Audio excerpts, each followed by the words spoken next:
A few decades ago, space exploration was spurred on by intense rivalries between the United States and the Soviet Union, propelled by the imminent fear that if one side ever relaxed today, the other would be launching missiles tomorrow. But nowadays, it seems that space exploration is spurred on by the ego of billionaires tweeting at each other. But hey, as a lover of space travel, I'll take what I can get. So anyways, massive fortunes and egos aside, let's try to figure out who's going to be the first to get humans to Mars.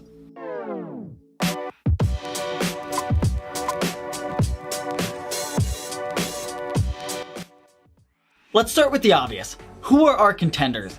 As of now, the only government agency in the running is the US's National Aeronautics and Space Administration. Fancy title, but we're just gonna call them NASA for short. As it stands, it doesn't look like any other countries are close.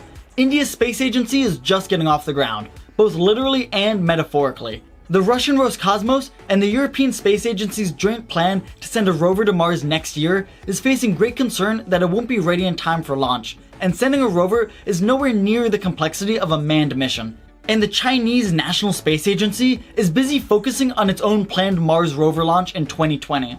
But just because it takes a few $1 billion to fund a space agency doesn't mean it's got to be limited to a bunch of bureaucrats. The biggest commercial space organizations are Elon Musk's SpaceX, Jeff Bezos' Blue Origin, United Launch Alliance, Boeing, and a handful of defense contractors who don't seem very interested in peaceful space exploration, so we won't be talking about them much. So, what are all their plans? Well, starting with the OGs, NASA plans to land astronauts in the mid-2030s after sending rovers and base components from 2020 to 2024 to support the Martian landing and do a practice launch, sending 4 astronauts somewhere between Earth and Mars by 2025.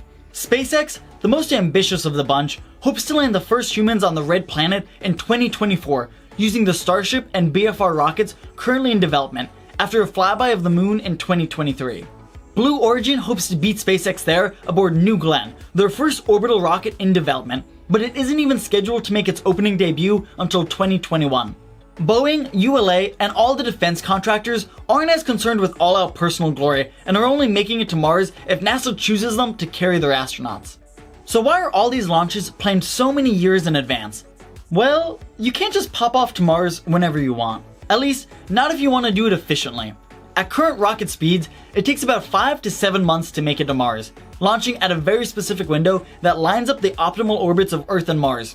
Launching any other time would take a lot longer, requiring more fuel and food and increasing the risk of a cosmic disaster like a solar flare hitting the spacecraft.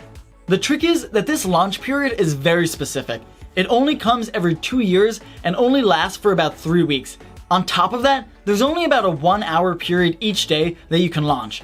Miss that window, either because of a problem with your rocket, or maybe there's just too many clouds in the sky and you have to wait another 2 years.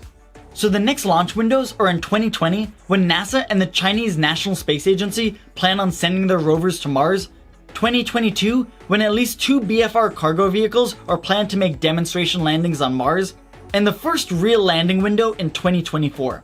So, who's gonna get there first?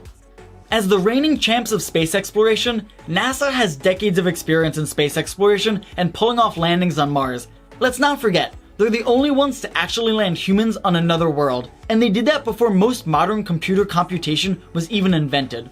But to make it to Mars first, you need determination. During the Cold War, the Soviets provided the driving force, but now there's less motivation, and funding budgets can dry up with each passing administration and be broken down between NASA's numerous missions. To lead in space exploration, you need to be driven, and while NASA has always been driven, the general public that funds it cares a lot less. So while there's a good chance NASA can make its plans to land in the 2030s, that does open up the window for someone to beat them there first. Sadly, that lowers the chance Boeing, ULA, and the private defense firms will land humans first. At least of those 3, Boeing, as the largest contractor for the first stage of NASA's giant space launch system, is in a better position than the rest to be chosen. Although Blue Origin gets $1 billion every year in funding from Jeff Bezos selling stock in Amazon, it has a lot fewer accomplishments than most people realize. It's talked about a lot, but their first commercial orbital rocket, the New Glenn, won't even make its opening launch for another 2 years. While Blue Origin's New Glenn will likely be a great rocket, far more advanced than what got us to the moon in the 70s, they're basically where SpaceX was in 2008, a decade ago when they were first developing the Falcon 9. At a certain point, it's just too much of a gap to overcome and still be first. Lastly, fueled seemingly by Musk's own determination, is SpaceX. I want to show you a graph. On the y-axis, we have the cost per launch. On the x-axis, the maximum payload. In simple terms, the further to the right and the further down a dot is, the better and more cost-effective that rocket is. Here's every major rocket launched before 2017. And here are all the ones since 2017. Here is the Delta IV, used by the United Launch Alliance, and Atlas V, developed by Lockheed Martin. Here is the Russian Soyuz rocket, used by NASA and other space agencies to get humans and cargo to the International Space Station. Now here is the reused Falcon 9 rocket. Obviously, being able to reuse it lowers its launch cost. It's undeniably one of the best rockets on this list, but there's still a handful near it. But way out here, past all the rest, is the Falcon Heavy. No other rocket even comes close. SpaceX has pushed the needle far beyond what has been done and even what is still being done. Elon Musk has even offered to share building details for the Falcon rockets, schematics that most aerospace companies would guard with their lives, because he says any company trying to copy what their rockets currently are will be left in the dust by the fast pace of their R&D divisions.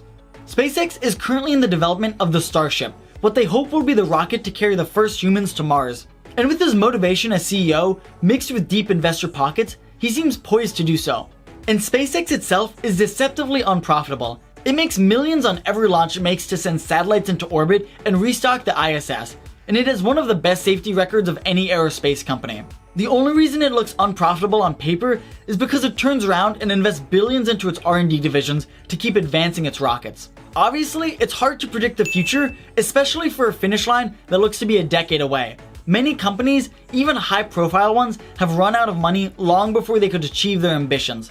But SpaceX, being privately held, shields them from investors who don't want their money being wasted on something like advancing the human race. So for now, we get to sit back and watch beautiful landings like this, until one day we get to see them on Mars.